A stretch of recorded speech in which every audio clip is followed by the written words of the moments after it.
selamat pagi sahabat Habatus.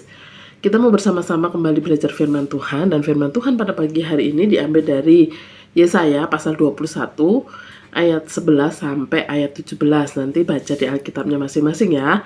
Berbuka akan baca ayat 11 dan ayat 12. Demikianlah bunyi firman Tuhan.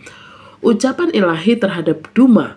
Ada seorang berseru kepadaku dari Seir, "Hai pengawal, masih lama malam ini. Hai pengawal, masih lama malam ini." Pengawal itu berkata, "Pagi akan datang, tetapi malam juga. Jika kamu mau bertanya, datanglah bertanya sekali lagi." Nah, di sini tadi ada dibilang Duma ya. Duma itu apa sih? Duma itu adalah sebuah kota di Edom. Nah, kota ini dipilih sebagai isyarat yang artinya dalam bahasa Ibrani itu diam ya. Allah adalah maha adil. Dia Allah yang maha kuasa dan ia melakukan apa yang menjadi ketetapannya. Kalau Tuhan sudah menetapkan untuk orang ini dihukum karena dosanya, Tuhan akan melakukannya. Tuhan akan melakukan sesuai dengan apa yang sudah ditetapkan. Nah, ia juga melakukan apa yang telah ditetapkan sehingga tidak ada seorang pun yang akan luput, yang bisa lolos dari Tuhan ya. Bangsa Arab, nah ini di ayat yang berikutnya ya, bangsa Arab yang terkenal sebagai bangsa petualang sejati juga tidak luput ya dari panasnya api peperangan. Ini di ayat 13 sampai ayat 17 ya. Di situ artinya apa? Mereka juga tidak lepas dari hukuman dari Tuhan, dari Allah. Karena apa? Karena ketidaktaatan mereka kepada Tuhan.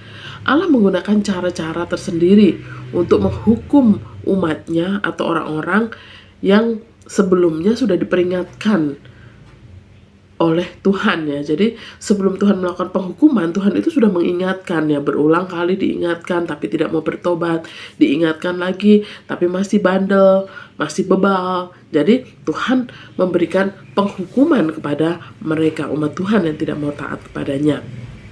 Nah, akan sia-sia jikalau ada anak Tuhan atau orang yang melakukan kesalahan tapi mereka lari atau bersembunyi dari Tuhan. Mereka tidak mau mengakui kesalahannya, tapi mereka malah bersembunyi ketika melakukan kesalahan atau dosa. Lebih baik ketika melakukan kesalahan, datang kepada Tuhan, bertobat, meminta ampun kepada Tuhan, dan Tuhan pun akan mengampuninya. Karena apa? Karena Tuhan itu sangat sayang sekali kepada umatnya. Karena Tuhan itu sangat mengasihi umat pilihannya. Nah, setiap orang tua ya, dari orang tua kita, ketika kita melakukan kesalahan, pasti kita tidak dibiarkan ya, tapi diingatkan dengan cara yang lembut.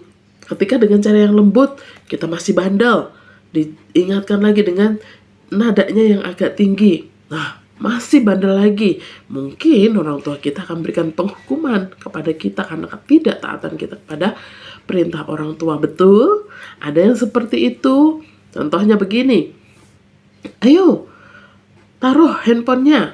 Nah, adik-adik beralasan, "Tunggu mah, 1 menit lagi." Wah, oke, 1 menit lagi ya.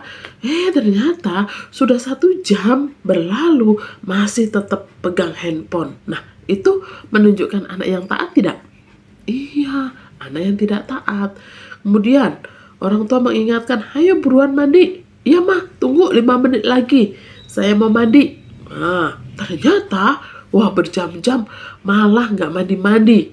Atau disuruh cepet-cepet makan, nggak mau makan ya, nanti. Nah, beralasan terus ya, sehingga ya orang tua mungkin ya udah terserah, akhirnya sakit perut, akhirnya sakit lambung, sakit emah. Nah, siapa yang rugi? Padahal orang tua sudah mengingatkan, orang tua sudah mengingatkan lagi gitu ya, tapi kita tidak mau taat. Yuk kita bersama-sama taat kepada Tuhan ya, karena Tuhan itu Tuhan yang maha adil, dia maha kuasa. Ketika dia menetapkan, wah anak ini tidak taat, orang ini tidak tunduk kepadaku, Tuhan berikan penghukuman, ya Tuhan akan menghukum. Seperti orang tua kita, ketika kita melakukan kesalahan, kita pun mungkin akan diingatkan, kita akan dihukum oleh orang tua kita. Mari belajar taat, belajar hidup menyenangkan hati Tuhan. Amin. Yuk kita bersama berdoa. Terima kasih Bapak untuk pagi ini, bersyukur Engkau sudah membangunkan kami dengan tubuh yang sehat, tubuh yang segar, dan kami siap untuk beraktivitas. Tuhan, tolonglah kami untuk melakukan hal-hal yang benar, hal-hal yang memuliakan nama Tuhan, sehingga kami hidup menyenangkan hati Tuhan. Tuntunlah kami senantiasa Tuhan, sehingga kami boleh memuliakan Tuhan dalam hidup kami. Di dalam nama Tuhan kami Yesus, kami sudah berdoa. Amin. Selamat pagi, selamat beraktivitas. Tuhan Yesus memberkati kita semua. Habertus Renungan Harian Anak.